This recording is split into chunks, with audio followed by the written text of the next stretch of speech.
Since the conflict began, world leaders have been speaking out, largely condemning the attacks on Israel.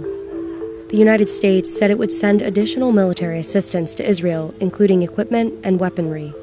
The U.S. also plans to move a carrier strike group closer to Israel's shores and Air Force jet fighter squadrons towards its skies.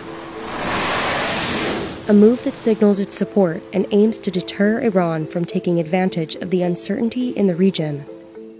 A Hamas spokesperson said the decision to deploy an aircraft carrier near Israel by the U.S. is participation in the aggression against our people. The U.S. is sending one of its largest aircraft carriers to the region, and it's very clear who that's a message to. It's not the message to Hamas. It's not a message to Gaza. That's very clear.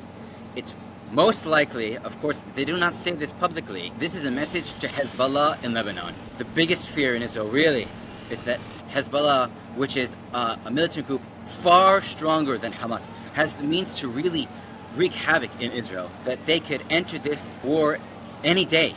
Hezbollah is trying to deter Israel from invading Gaza, from creating a ground invasion into Gaza, and on the other hand, Israel and now the United States are trying to deter Hezbollah from joining this war. The Israeli military said that as many as 1,000 Hamas militants entered Israel from Gaza over the weekend, many of whom were armed.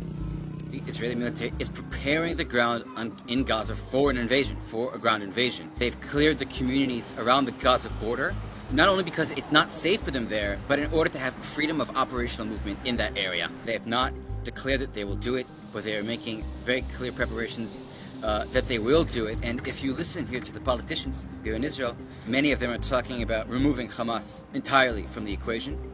There's only one way to do that, and that's a ground assault. That will take a very long time to do. It will be a very difficult and bloody battle.